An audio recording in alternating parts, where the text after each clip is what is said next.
Boker Tov, bonjour et bienvenue à notre cours du jeudi matin. Cette semaine, Parashat Korach, Rosh Chodesh Tammuz, Shabbat, ce sera le 3 Tammuz, donc forcément, un grand moment, une grande journée. Pour ceux qui sont dans le secteur, ne manquez pas, ne ratez surtout pas le Farvangen, le grand Farvangen de ce Shabbat. Bezrat Hashem, 28e Iloula du Rabbi, un grand Farvangen avec tout ce qu'il faut matériellement et spirituellement. On en a et pour la DAF, et pour la Pkeila, il y a pour toutes les couleurs. L'essentiel, c'est de passer de se renforcer. Et on va essayer de commencer ce travail en regardant Korach, en regardant l'histoire de la paracha, en voyant comment est-ce que dans la paracha de cette semaine, on a encore une de ces révolutions, un regard différent sur les zones du quotidien que l'on a tendance parfois à négliger, voire à mettre de côté. On va voir comment, je pense que c'est véritablement une révolution dans l'histoire de Korach, telle qu'on la connaît. On va essayer de s'arrêter sur le détail à côté duquel on passe lorsqu'on traverse l'histoire de cette révolte. Donc, historiquement, Korach, c'est la fin, le bout du bout, le fond du fond. Enfin, je sais pas, j'arrive pas à trouver l'expression, mais il n'y a pas pire. Korach se positionne, il achève Moshe, j'ai envie de dire. Korach se positionne alors qu'on a déjà eu, dans un premier temps, on a remis en cause l'unité de Dieu, le veau d'or. Dans un second temps, on a remis en cause l'amour que Dieu peut nous porter. La faute de ceux qui se plaignent, les mythes onénimes qui vont dire mais Dieu nous a fait sortir simplement pour nous tuer ici. Qu'est-ce qu'on était bien en Égypte, on mangeait du poisson gratuit, etc., etc. On a eu la semaine dernière le troisième pilier qui est achevé après l'unité de Dieu, l'amour que Dieu nous porte, la terre d'Israël. Mais non, elle est catastrophique cette terre, on ne pourra jamais y arriver, il faut qu'on parte en Égypte, etc. Et là, on arrive au bout, il nous restait un truc, c'était Moshe. La dernière chose qui nous restait, et Korach vient et fait tomber Moshe. Il n'y a plus de Moshe. C'est quoi Moshe? Pour qui tu te prends Moshe? Tu places ton frère aux fonctions les plus importantes. Mais qui t'a dit tout ça? Tout ce que tu as fait finalement, c'est que toi, je veux ta place. Il ne dit pas comme ça, mais c'est ce qu'on va voir. Et depuis 3334 ans, je vais dire, depuis l'histoire de Korach, 333, depuis l'histoire de Korach, on a constamment le même discours, a priori en sortant de ce texte. Qu'est-ce que c'est dangereux? Qu'est-ce que c'est grave d'être jaloux? Regardez où est-ce que ça nous emmène. La fin tragique de cette histoire, c'est Korach. Dieu doit inventer pour lui une nouvelle réalité, une mort qui n'avait jamais existé jusque-là. La terre va s'ouvrir pour l'avaler. Donc c'est vraiment le drame, c'est ce à quoi on va assister Shabbat à la synagogue en étudiant la paracha, en lisant la Torah. Et là, on va s'interroger, comme d'habitude, autour de cette paracha. Oui, c'est la première fois que ça existe. La première fois qu'il est utilisé. Et là, on va s'intéresser, je disais, aux anomalies. Comme chaque semaine, on commence par essayer de comprendre, de s'arrêter sur les anomalies du texte, ces anomalies qui vont nous montrer qu'il y a autre chose à côté qu'on n'a pas encore véritablement perçu. La première question évidente qu'on se pose à chaque fois qu'on lit cette paracha, comment est-ce qu'un homme qui se comporte de la sorte, finalement, sort gagnant en ayant son nom éternellement mentionné dans la bouche du peuple juif? Premier élément, question spontanée que tout le monde se pose et qu'on se repose chaque année. Comment est-ce qu'on peut nommer une paracha dans la Torah sur le nom d'un individu qui a causé autant de tort à l'histoire du peuple juif? En prenant votre texte, vous avez la première référence, la Gemara Yoma, à la page 38. La Gemara nous raconte qu'il y avait un homme qui s'appelait Ben Kamtsar. C'était un artiste, un Kohen qui avait une qualité particulière. Il maîtrisait le nom, le Shem Amforash, le nom de Dieu qui était prononcé exclusivement à l'intérieur du temple, ce nom sacré connu de peu. Il le maîtrisait, il avait une technique comment l'écrire avec quatre doigts, 4 stylos si on peut dire, 4 lettres à la fois, de manière à ce qu'au moment où il écrit le nom de Dieu, qu'il ne puisse y avoir un minimum d'interruption, qu'il puisse y avoir un minimum d'interruption de manière à justement pouvoir éviter de se perdre au milieu de l'écriture, dans les mots. Ben Kamsar Loratzal et Lamed al-Maaseh Aktav. Il connaissait cet art, il avait cet art, cette technique, mais il ne voulait pas la retransmettre. Amrou Alav, on raconte, Shayanotel Dalet Kolmosin Ben Etzvotav, qui prenait 4 plumes entre ses doigts. Veimaïta Teva Shel Dalet Otiot, et lorsqu'il y avait un mot qui composait 4 lettres, Hayakotva Bevatachat, il l'écrivait d'un coup de manière à ne pas avoir à s'interrompre entre l'une et l'autre. Il ne parlait pas, il le faisait de la manière la plus raccourcie, la plus concise. Mais lorsqu'il est mort, avant de partir, il a dit à ses enfants, non, on ne transmet pas le secret, on le garde pour nous, ça reste dans la famille. La Gemara va être très dure. La Gemara va dire, sur ce genre d'individu, sur lui et ses amis, il a été dit le verset, Veshem Rechaim Irkav, le nom des mécréants devra pourrir ou rester à l'abandon. Amar Abilazar, Rakvivuta le Bishmotan, de Lomaskinan Bishmayo, un homme ne devra jamais appeler son fils par leur nom. Et là, on n'a aucun enfant dans le peuple juif qui s'appelle Korach, parce qu'on ne veut pas marquer, on ne veut pas permettre à ce nom de continuer à exister, mais on a une paracha dans la Torah, ce qu'il y a de plus éternel finalement qui porte ce nom. Première question. Deuxième question, mais juste avant d'aller, je rajoute en détail, ne me dites pas qu'on n'a pas le choix, c'est le nom de la paracha, c'est comme ça, les noms des parachiotes, c'est les premiers mots.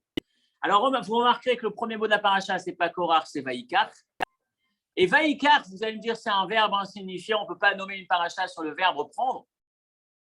Eh bien, vous remarquerez aussi, quand on lit tout le Chumash, qu'on a la paracha Vayera, qu'on a la paracha Vayetze, qu'on a la paracha Vayeshev, qu'on a la paracha Vayishlach. Vayishlach, tous ces verbes-là, c'est l'équivalent de Vaïkar. Il a envoyé, il lui est apparu, il est sorti, il s'est installé, il a pris.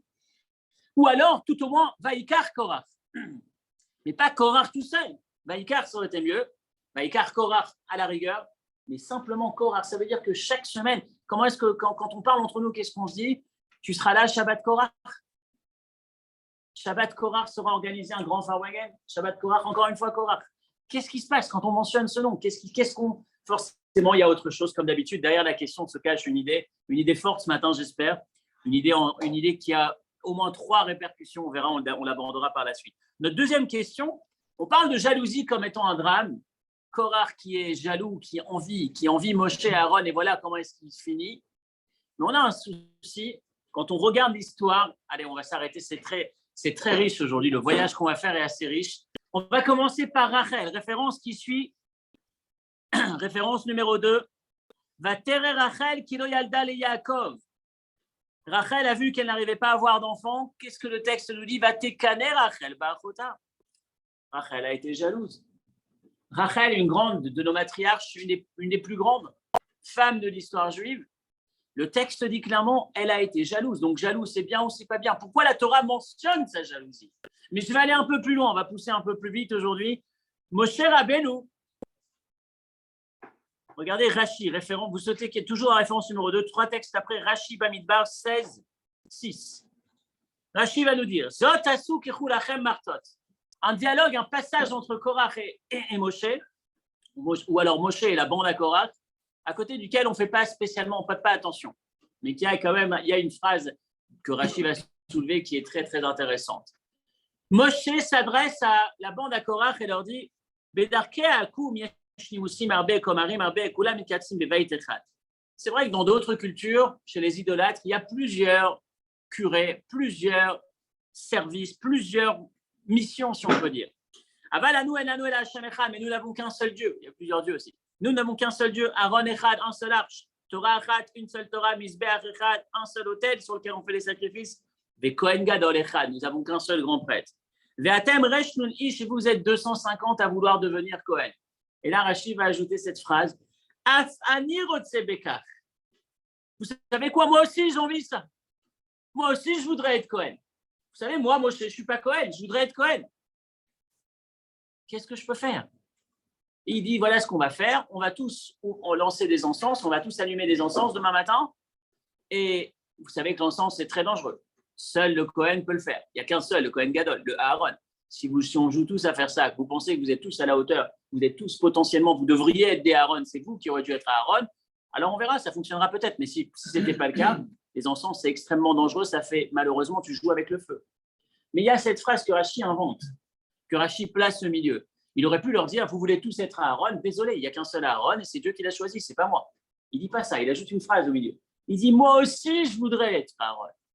Moi aussi, je suis jaloux d'Aaron. D'où Rachi invente ça. Hein? D'où Rachi invente ça. Et là, ça va vous plaire, pour ceux qui se souviennent d'un cours qu'on a fait il y a une dizaine d'années sur le Shalchelet, la note de l'ambivalence, un très, très beau texte qu'on va revisiter rapidement pour arriver à cette histoire de où Rachi sait que Moshe est jaloux. Donc, notre question, pour ne pas perdre le fil conducteur, on avait notre première question, le nom de la paracha. Notre deuxième question, c'est la jalousie, mais on l'a chez Rachel. La jalousie, on l'a chez Moshe. On est en train de critiquer la jalousie de Korach, mais là, on est en train de voir que Moshe lui-même dit, moi aussi, je suis jaloux, j'aurais voulu être Aaron. Je travaille, mais je suis jaloux. Maintenant, on s'arrête sur cette... On ouvre une grande parenthèse. D'où est-ce que Rachi sait? D'où est-ce qu'il tire? Quelle est l'allusion, la référence à cette jalousie de Moshe, de Aaron, que Moshe avait pour Aaron? Alors, regardez, vous vous souvenez, on ouvre une belle parenthèse. Il y a quelques années, on s'est arrêté sur cette note de musique dans les théramim. Il y a plusieurs notes de musique, tunisien, algérien, marocain, ashkénaze, abad, il y a plusieurs airs. Dans ces airs, il y a à chaque fois ces notes qui accompagnent le texte. Ça monte, ça descend, ça chante. Il y en a une exceptionnelle qui n'existe que 4 fois dans la Torah, elle s'appelle la Shalchelet. C'est un zigzag dans le dessin. Et dans la plupart des airs, ça monte plusieurs fois, une fois, 2 fois, 3 fois. Ça zigzague, la mélodie zigzague. Et quel est le sens de ce Shalchelet? On s'était arrêté les 4 fois dans la Torah. Pardon, il y en a une, excusez-moi, une dans Vaïkra et 3 dans Bereshit. 4 en tout et pour tout. Les 3 dans Bereshit, première fois qu'on a cette note de musique Shalchelet, c'est lorsque Lot s'enfuit de Sodome et Gomorrhe. Les anges viennent le voir, lui disent, allez, il faut partir, c'est l'heure de partir. Vaït Mahama. Et Lot traîne.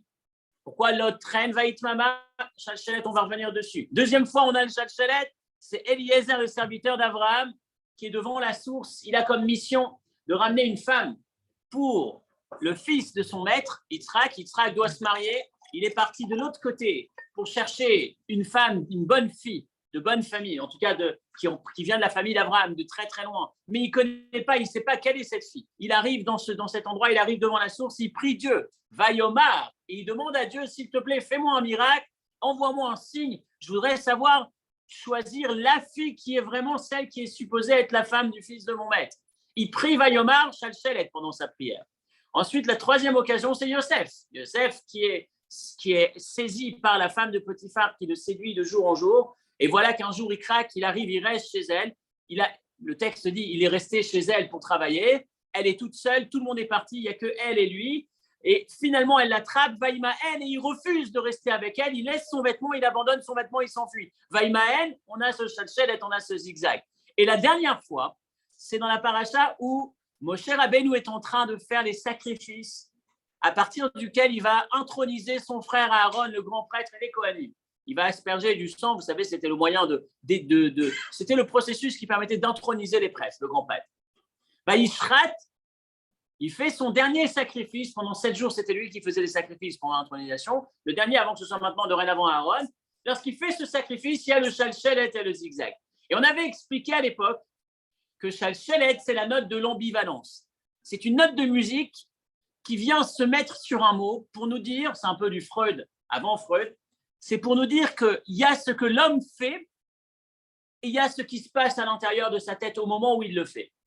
Lot est en train de s'enfuir de Sodome et Gomorre, mais il traîne à s'enfuir. Parce qu'en vérité, il s'enfuit, mais il va vers l'inconnu. Le monde jusque-là avait connu une fois le déluge. Le déluge, après le déluge, il n'y a plus rien. Donc lui, il se dit, tiens, c'est un nouveau déluge. Sodome et Gomorre, c'est la destruction de ces terres. C'est que finalement, on va sortir, il n'y aura peut-être plus personne sur terre. Donc il s'en va, il quitte ses amis, il quitte ses proches, mais il ne veut pas les quitter. Donc Vaït Mahama, il se dépêche, mais il ne se dépêche pas. Il avance, mais il n'avance pas. Les anges l'attrapent et lui disent, vite, allez, on s'en va. Ils le prennent dans les bras. Sa femme va se retourner. Elle va se retourner, ça veut dire quoi? Elle va rester connectée à ce passé. Lui-même a énormément de mal de se déconnecter de ce passé. C'est son histoire, c'est sa vie, c'est ses amis, c'est ses proches. Vaït Mahama, il y a ce Shalchelet qui nous dit, il se dépêche pas. Il veut y aller, il veut pas y aller. Vayomar, lorsque le serviteur d'Abraham, deuxième épisode, lorsqu'il cherche la femme, quand il demande à Dieu, envoie-moi un signe, je voudrais que tu me trouves la bonne fille. Au moment où il prie Dieu pour que Dieu lui donne ce signe et qu'il trouve la bonne fille, au fond de lui, il se dit, et si je ne trouve pas la bonne fille, quel était mon contrat avec Abraham? C'était quoi mon deal? C'est que si je ne trouve pas, je reviens à la maison, et finalement, il va se marier avec ma fille. Au fond de moi-même, je préférerais qu'il se marie avec ma fille, mais je suis son serviteur, je respecte mon contrat, je pars en mission. Donc, au moment où il dit, Dieu, s'il te plaît, je voudrais que tu m'aides à réaliser ma mission, au fond de lui, il y a une partie de lui-même qui ne veut pas qu'il réalise la mission. Yomar, il est en train de prier, mais il zigzague. Je veux que Dieu trouve, mais je ne veux pas que Dieu trouve. Le troisième épisode, c'est clair, Yosef HaTzadik. Le tzaddik, pourquoi est-ce qu'on l'appelle le tzaddik? Parce qu'il lutte. Il refuse d'aller avec elle. Vaïmaël, il refuse, mais il ne refuse pas. Au fond de lui-même, il sait que s'il reste avec elle, il sera l'homme le plus heureux, entre guillemets, matériellement. Il ne souffrira pas, il n'aura pas à aller en prison, il n'aura pas à endurer tout ce qu'il endurera véritablement par la suite. Parce qu'elle va le jeter au trou, elle lui avait promis, elle lui avait dit, si tu viens avec moi, je ferai de toi l'homme le plus riche, le plus puissant. Si tu ne viens pas avec moi, tu finiras dans le trou, tu vas finir comme un rat. Et c'est ce qui va se passer. Yosef HaTzadik, rappelez-vous de Tzadik, parce que c'est un individu classique. Tzadik, c'est un individu classique qui se dépasse. Noach, c'est un individu classique qui se dépasse. Ce n'est pas un héros à la base. C'est celui qui a été capable de lutter. Comme nous, on essaye, on se doit de lutter. On a les forces de lutter. Vaïmaën, il refuse, mais il ne refuse pas, toujours ce zigzag. Et dans cet esprit, c'est quoi le Shalchelet sur Vaïshrat? Moshe Rabbeinu, selon certains commentaires, on va accentuer la chose. Il était prévu que ce soit lui le grand prêtre. Mais ça a eu un changement de programme. Mais Moshe Rabbeinu était en train de diriger les opérations, mais c'est le dernier jour où il dirige les opérations. Dorénavant, il va maintenant asperger du sang du sacrifice sur Aaron pour que ce soit maintenant Aaron le responsable des opérations de Keuna. Kohen Gadol, le grand prêtre, ce sera Aaron. Il est en train de réaliser lui-même, de fabriquer Aaron. Alors qu'au fond, lui, il l'envie. On est d'accord que ça, c'est une envie positive. Ah, forcément, on ne va pas finir le cours en disant que c'est négatif. Mais à ce stade, l'approche, la présentation qu'on fait, c'est on tape sur Korach comme la jalousie étant le pire des défauts. Et on s'aperçoit que Moshe Rabbeinu, c'est pas terminé, Moshe Rabbeinu, dans ce texte, a l'air d'être, ou en tout cas Rachid dit, Afani Rotsebeka, est jaloux de son frère.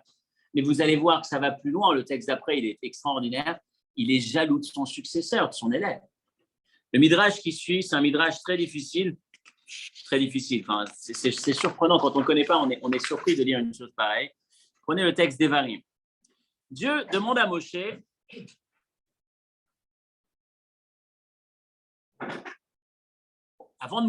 juste avant de mourir, Dieu demande à Moshe d'aller nommer son successeur de son vivant. Dieu ne veut pas que ça se passe pour Moshe est mort, on cherche quelqu'un, c'est Yoshua. Dieu veut que ce soit organisé du vivant de Moshe, que Moshe le désigne pour que le peuple le prenne, l'accepte complètement. Dieu s'adresse à Moshe et lui dit, écoute, tu sais, tu vas bientôt mourir. Kera et Yoshua, appelle Yoshua, ton élève, tenez-vous dans l'attente d'assignation, je vais le désigner.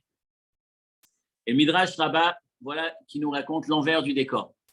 Donc ce jour-là, Moshe est en train de faire cette passation, il transmet sa fonction à Yoshua. Regardez ce qui se passe. Halach Moshe lismolo shel Yoshua. Exceptionnellement, c'est maintenant Moshe qui va à gauche de Yoshua. Yoshua, jusqu'à présent, marchait à gauche de son maître. Dorénavant, c'est maintenant Yoshua qui est désigné pour prendre la suite. Donc Moshe n'est là que pour accompagner le nouveau maître. Donc c'est lui qui se met à gauche. Il rentre dans la tente d'assignation. Yarad Amoud Hanan B'Iksik Benen, la colonne de nuée descend et se positionne entre Moshe et Yoshua. C'est fini, maintenant c'est avec Yoshua que je vais parler. Mishélistalek Amoud Hanan, la colonne de nuée s'en va. Moshe va voir Yoshua et lui dit alors, qu'est-ce que tu as entendu? Qu'est-ce que Dieu t'a dit? C'est ce à quoi Moshe assistait jusque-là. Ils marchaient ensemble, la colonne de nuée se posait, Dieu parlait avec Moshe, puis ensuite Moshe allait répéter au peuple ou pas, en fonction de ce que c'était. Cette fois-ci, ce jour-là, le fameux jour où c'est Yoshua qui prend la succession de Moshe, c'est Yoshua qui entend. Moshe lui dit alors, qu'est-ce qu'il t'a dit? Écoutez la phrase qui lui répond. Amarle Yoshua répond à Moshe, Keshaya Adibur Nigla Alecha, quand Dieu te parlait, est-ce que je savais ce qu'il t'avait dit? C'est pas gentil. Midrash Rabbah. Tzak Moshe, et Moshe à ce moment-là a dit mais à mitot velokinacha, Dieu, je préfère mourir 100 fois qu'avoir à vivre cet instant de jalousie que je suis en train de vivre. Il demande à Dieu qu'il l'enlève, qu'il le retire. Et à ce propos, le roi Salomon a dit l'amour que Moshe porta à Yoshua était extraordinaire. Mais la jalousie qui a suivi est tellement plus forte qu'il était en train de se dire je préférais disparaître. Moshe, encore une fois, on entend bien, il n'y a pas de guerre, ce n'est pas une révolte entre Korach et je suis jaloux, je vais te tuer. Mais il y a une jalousie. Je croyais que la jalousie, ce n'était pas bon. Deuxième question. Troisième question, prenons les sources. Dans la Mishnah, on a une Mishnah dans Pirkei Avot qui nous dit, chapitre 4, Mishnah 21, Akin'a, Atava, Ve'akavod, la jalousie, l'envie, le plaisir ou la pulsion et l'honneur, Motzin et Adam mina olam, sortent l'homme du monde. Mon ticket qui va direct, je ne vais pas dire vers l'enfer, mais vers la catastrophe, la jalousie, les envies, le plaisir, la recherche de plaisir et la recherche de l'honneur. Quand vous prenez tous les conflits, parlez avec un avocat, prenez quelques minutes et demandez-lui qu'est-ce que vous avez au fond de chaque dossier, soit une question. La semaine dernière, un avocat me disait chaque dossier, on peut venir avec, c'est la valeur, c'est mes valeurs, j'ai été bafoué, je trouve que c'est inadmissible. Lui, il me disait, c'est toujours une affaire d'argent. Maintenant, on sait que dans d'autres affaires, c'est une affaire d'honneur. Ce n'est pas l'argent, c'est l'honneur. Donc, on sait que c'est des éléments qui détruisent. Donc, on a une Mishnah qui nous dit Kin'a ta'ava kavod, c'est catastrophique la jalousie. Et dans la Gemara Baba Batra, la page 21b, Kin'a tsofrim tarbe chokma, d'être jaloux entre les maîtres, c'est positif, c'est ce qui développe la connaissance. La halakha va dire qu'un homme qui a une maison d'enseignement, une école, et un autre vient et dit je voudrais créer une école à côté. Normalement, il y a les règles de concurrence qui font qu'on ne peut pas s'installer et enlever la parnassa d'un autre. Lorsqu'il s'agit d'une école, ce sera autorisé parce que ça va simplement servir l'intérêt des élèves qui auront davantage accès à la connaissance. Kin'at s'offrir parce que l'un va être jaloux de l'autre, les mots. L'un va être jaloux de l'autre et va se parfaire. Donc la jalousie, c'est le pire des défauts ou c'est la meilleure des qualités? Et enfin, dernier élément, toujours dans le même esprit, ensuite on arrive à l'éclairage de la paracha ou ce que cette paracha peut nous apporter dans le contexte. C'est il y a 50 ans, c'était l'anniversaire des 70 ans du Rabbi. Cette année, on a fêté les 120 ans. Yitzhak Rabin était à l'époque ambassadeur et il est envoyé par Golda Meir pour présenter les vœux et souhaiter un joyeux anniversaire au Rabbi de la part de l'État d'Israël. Et lorsqu'il arrive, il y a un échange qui a lieu et Yitzhak Rabin va raconter qu'à un moment donné, le Rabbi va lui poser la question. Comment se fait-il que nos maîtres nous disent « Eze ou Ashir » à sa meilleure bechelko? Qui est l'homme riche, celui qui est joyeux, qui se satisfait de sa part? Et le Rabbi lui pose la question, mais si je me satisfais de ce que j'ai, je m'arrête, je m'assois, je ne fais plus rien. Comment est-ce que la Torah peut me donner le manuel pour, comment est-ce qu'on peut appeler ça, pas la fainéantise, mais l'installation en sa zone et ne plus bouger, ne plus rien faire? Qu'est-ce qui se cache derrière ce texte? Donc ces 4 questions ne sont pas toutes exactement dans la continuité. La première, c'est le nom de la paracha. La seconde, c'est finalement Moshe lui-même est jaloux, Rachel est jalouse, Moshe est jaloux de son frère, Moshe est jaloux de Yehoshua. Comment est-ce qu'on peut nous dire que c'est tellement grave d'être jaloux? Korach, t'es jaloux, il ne faut jamais être jaloux. Et enfin, nos 3 et 4, la troisième question, c'est la contradiction entre d'une part, c'est la pire des choses d'être jaloux, de l'autre, c'est voulu dans l'étude. Et enfin, comment comprendre ce texte? C'est Zéou Achir à sa mère, Pechelko, contente-toi de ce que tu as, et puis quoi? Tu ne produis rien, tu ne fais plus rien, tu t'installes. À peine, je viens de commencer mon travail, j'ai un minimum, mais je suis très content avec ça, je ne fais plus rien.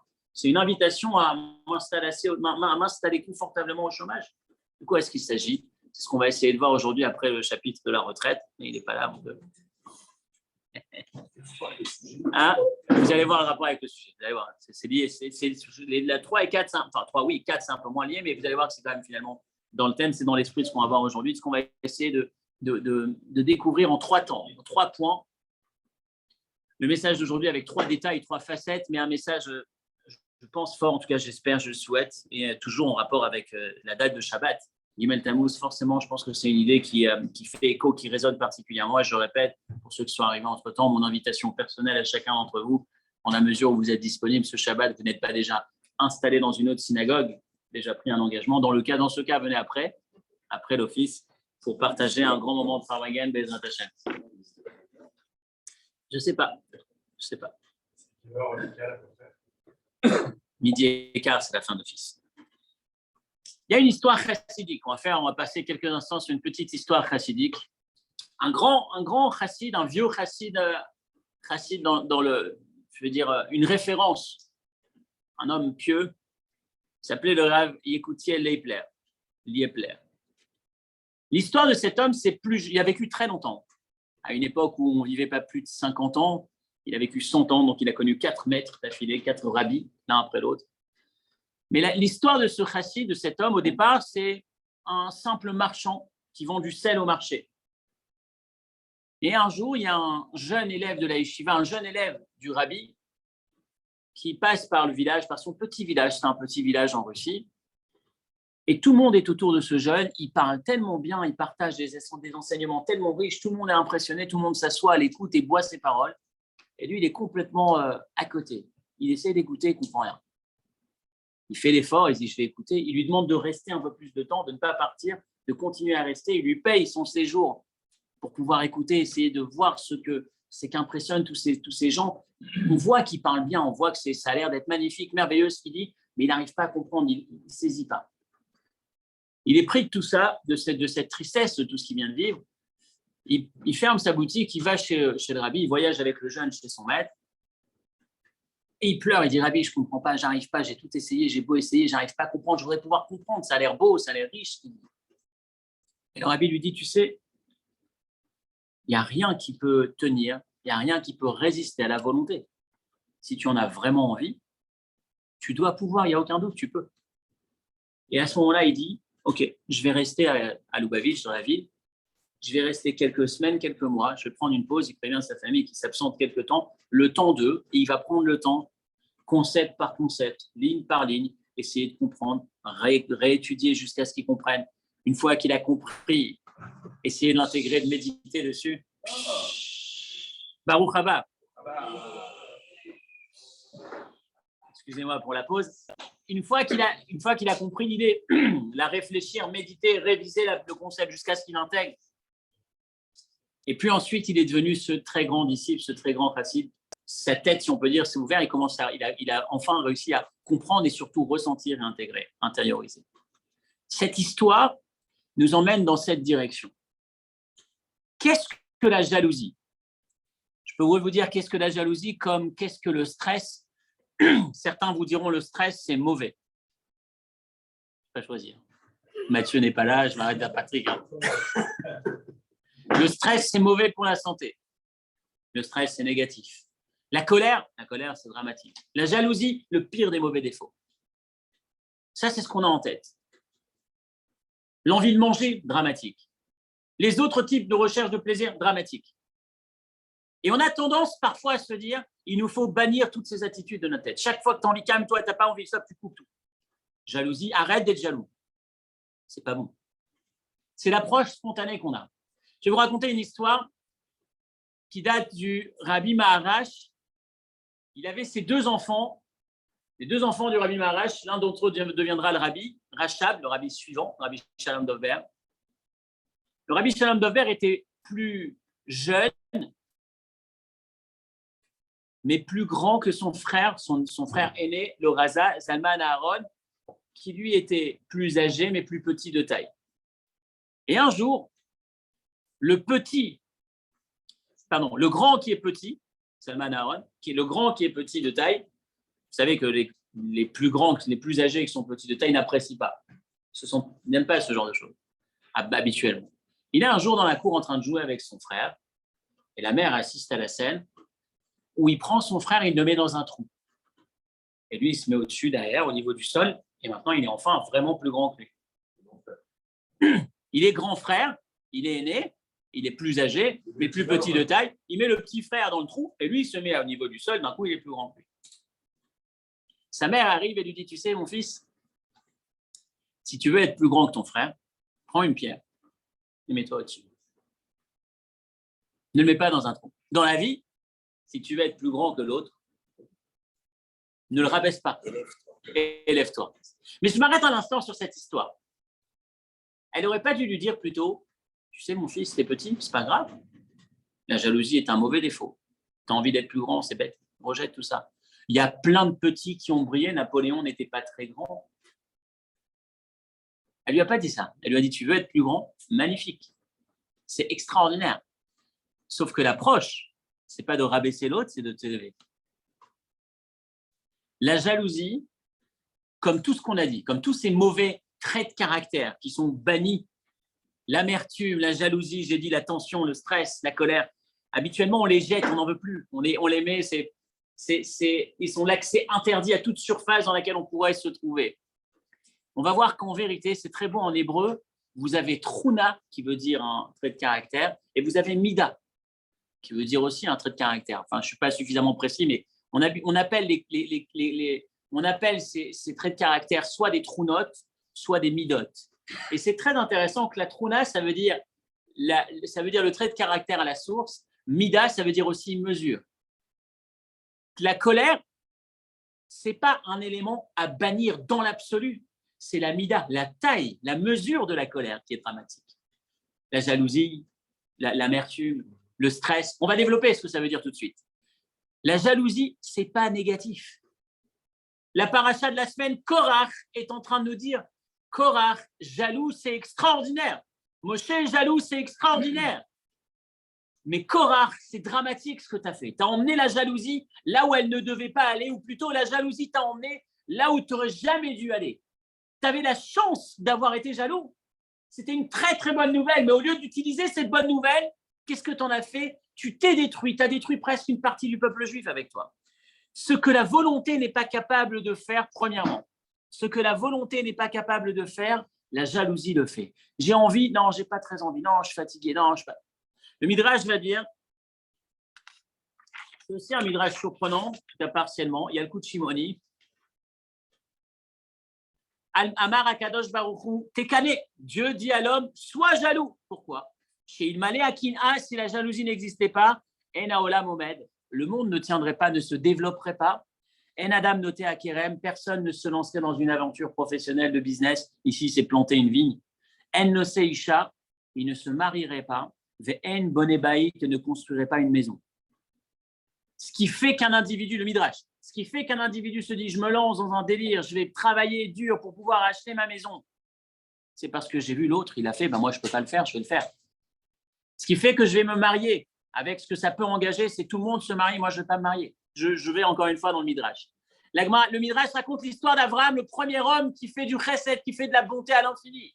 Abraham qui installe son auberge en plein milieu du chemin et qui dit, toute personne ayant faim, venez manger, boire, dormir, c'est chez vous. Vous connaissez son histoire, le Midrash nous dit comment ça s'est passé. Abraham a rencontré Malki-Tzedek, le roi Malki-Tzedek, qui lui a dit, au fait, comment vous avez fait pour sortir de l'arche? Il lui a dit, dans l'arche de Noé, on s'occupait des animaux, on leur donnait à manger. Et Abraham a dit, moi aussi, si déjà s'occuper d'animaux, ça donne une longévité, ça permet de vivre longtemps, de sortir, d'obtenir des bienfaits, moi aussi je vais le faire. Les mots du Midrash, si Abraham n'avait pas été jaloux de Malki-Tzedek, il n'aurait pas fait le bien qu'il a fait sur terre. La jalousie, premier élément, c'est un moteur, c'est un catalyseur, c'est une source de motivation extraordinaire. Deuxième élément dans la jalousie, pardon. On y arrive. On va forcément mettre le périmètre. On ne va pas laisser ça comme ça. On a nos autres questions qui nous enferment déjà, qui nous préparent. Premièrement, je répète, c'est un catalyseur, un moteur extraordinaire qui nous pousse à développer, à nous dépasser. C'est parce que je suis jaloux que je me dis, tiens, il faudrait que je me prenne en main, que je puisse y arriver. Il faut que je me dépasse, je ne reste pas, je ne m'installe pas. Deuxième élément, la jalousie m'indique un petit peu quel est exactement mon profil, vers où est-ce que je suis attiré. Je ne suis pas jaloux, je n'ai pas envie de tout. Tiens, si tu as envie, voilà le mécanisme. Tu vois quelque chose chez quelqu'un qui réveille chez toi de la jalousie. Premier élément, c'est une bonne nouvelle. Quelle est la bonne nouvelle? Pas attention, non, il ne faut pas être jaloux, stop, arrête, jette la jalousie. Regardez l'approche. Premier élément, c'est une bonne nouvelle. Ça va me pousser, ça va me développer, ça va m'inciter à me dépasser pour y arriver. Deuxième élément, ça me piste, ça m'oriente vers celui que je suis. Voilà les éléments qui m'ont l'air d'être bons, d'être en phase avec celui que je suis, avec ma mission sur Terre. Si j'ai été attiré par ça et pas par ça, c'est que ma voie, elle est plutôt par là. Mais le drame dans la jalousie, c'est lorsque la jalousie me pousse à dire, comme l'autre a, je veux avoir ce que l'autre a. La bonne jalousie, c'est si l'autre est arrivé, si l'autre a, je vais essayer de tout mettre en œuvre pour avoir dans ma voie, pas pour avoir ce que l'autre a. Rachel, elle dit, ma sœur, elle a des enfants, je suis jalouse. Pas qu'elle ait des enfants. Je suis jalouse, il y a probablement quelque chose à faire pour que je puisse avoir aussi mes enfants. Moshe Rabbeinu est jaloux de son frère Aaron. Moshe Rabbeinu voit que Aaron va être Kohen Gadol, va Yishrat, il fait son sacrifice, mais il zigzague. Il est jaloux. Afami Rotsebekach, il va dire à Korach et sa bande, moi aussi je voudrais être Kohen. Cette motivation qui fait qu'aujourd'hui je me parfais jour en jour, je m'élève, je grandis chaque jour, tu sais d'où je la puise? Parce que j'ai aussi envie d'être Kohen. Et je me dis, Kohen, c'est ce que mon frère a fait. Moi, de la même manière que lui a réussi dans sa voie à s'élever, moi, dans mon chemin, dans ma mission, pas en tant que Kohen, en tant que Lévi, je ne cherche pas à être ce que l'autre est. Quand tu passes ta vie à chercher à être l'autre, tu vas finir une copie alors que tu aurais pu simplement être l'original de toi-même. Et puis, si toi, tu vis ce que l'autre voulait vivre, qui s'occupera de vivre ta vie? La nuance est, est-ce que cette jalousie me pousse à envier ce que tu es, ce que tu as, et te le prendre? Ou est-ce que cette jalousie réveille chez moi la motivation de me développer, de grandir dans ma voie? C'est ce qu'on a chez Rachel, c'est ce qu'on a chez Moshe. Moshe qui voit Yehoshua. Moshe qui voit que maintenant Yehoshua parle avec Dieu. Il a envie d'avoir cette proximité avec Dieu. Pas il a envie Yehoshua, il veut être à sa place. Il veut dans son chemin tout mettre en œuvre pour pouvoir avoir la chance de vivre cette expérience. Et il va se mettre au travail, il va vouloir s'élever d'une certaine manière. Ça, c'est le plan. La jalousie, c'est une bonne nouvelle. Et le troisième élément dans notre étude. Donc, les deux premiers, c'est que la jalousie m'indique, me développe en moi ce moteur, cette énergie. Ça va me pousser à agir. C'est comme ça que je dois le faire dans ma voie. Le deuxième élément, c'est que ça m'indique où est ma voie. Par quoi je suis attiré, où est-ce que je vais pouvoir me réaliser. Et il y a une troisième idée. Quand on passe sa vie à bannir ce que l'on a au fond de nous-mêmes, quand on casse un mauvais trait de caractère, on en obtient deux. À l'avant, j'en avais un, maintenant que je l'ai cassé, j'ai deux. Par contre, quand on l'utilise, on l'identifie, on l'accepte, c'est vrai que j'ai cet élément en moi qui n'est pas forcément mauvais. J'ai cette trouna, j'ai pas réussi à traduire trouna, j'ai dit trait de caractère, aptitude. J'ai ça en moi, j'ai la colère. Ne pas avoir de colère, ça veut dire simplement être laxiste dans un sens, que si j'ai zéro, c'est laisser faire les enfants, laisser faire mes proches, laisser faire tout ce qui se fait autour, c'est pas grave, ça n'a pas d'importance pour moi. Ça ne compte pas pour moi. Avoir un bon dosage, ce qui va faire en sorte que je vais pouvoir exprimer que ça compte pour moi, c'est important. Le mauvais dosage, il est dramatique, il détruit l'homme. Le mauvais dosage de jalousie ou la mauvaise jalousie, c'est dramatique, c'est Korach cette semaine. Et c'est ça ce que Moshe va dire à Korach. Tu ne te rends pas compte. Tu étais jaloux, tu aurais pu faire de ce que tu es dans ta voie. Korach, c'était l'homme riche.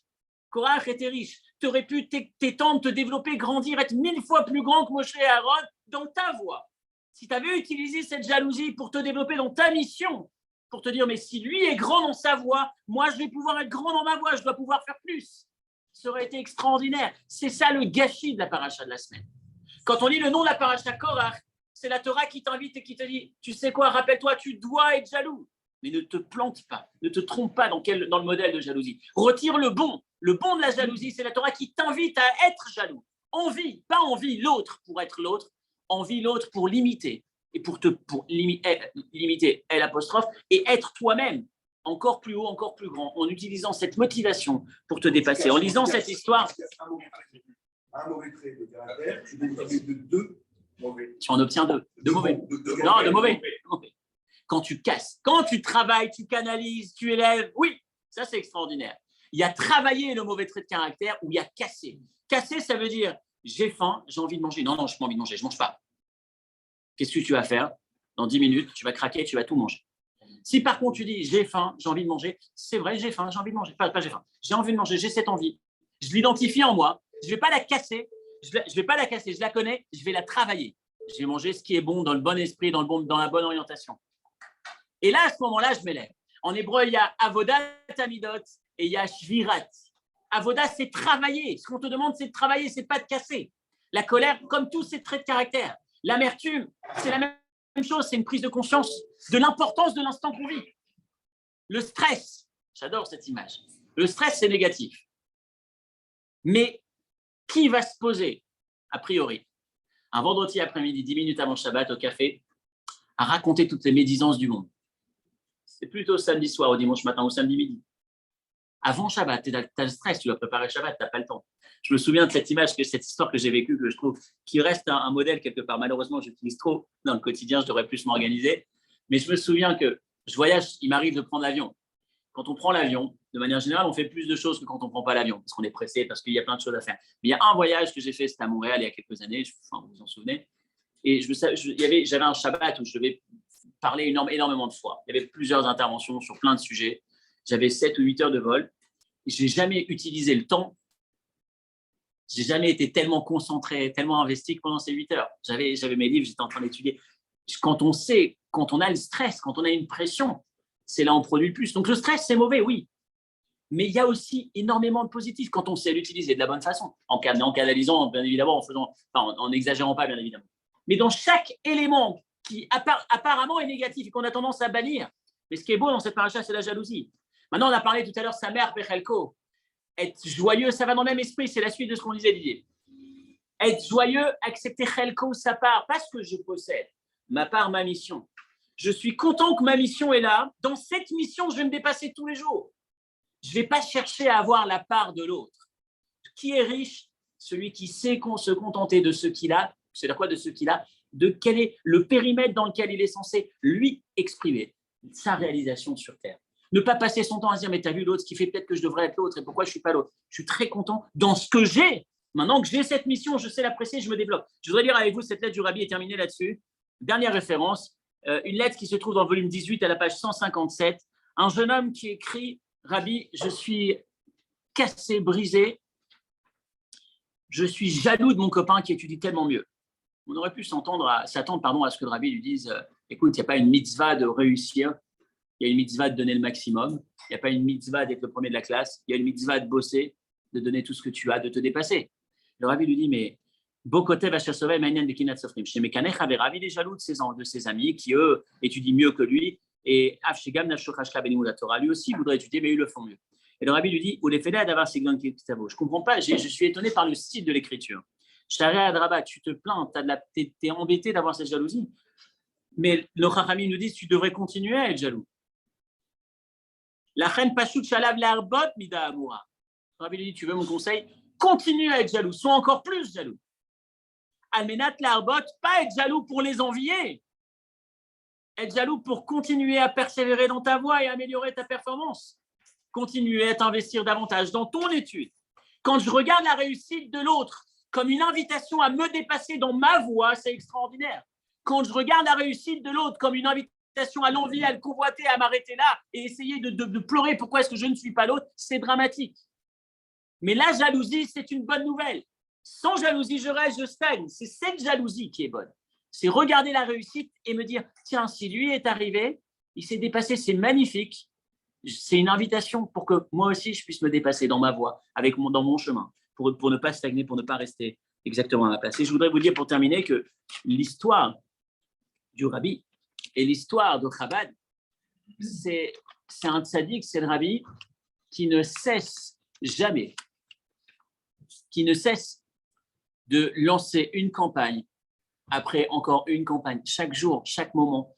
On ne s'arrête pas. On est constamment dans cette évolution permanente. On doit en permanence exiger de soi, de faire plus, d'avancer. Et c'est ce qui fait que finalement, on obtient ce résultat, cette présence dans le monde, ce développement dans le monde, etc., etc. Parce que justement, on ne s'installe pas, on a chacun sa mission, mais dans sa mission, on est constamment en train d'envier, en train de vouloir en faire plus, en train de vouloir se dépasser, en train de s'améliorer dans le savoir. Shabbat Shalom et peut-être à la semaine prochaine. Shabbat Shalom.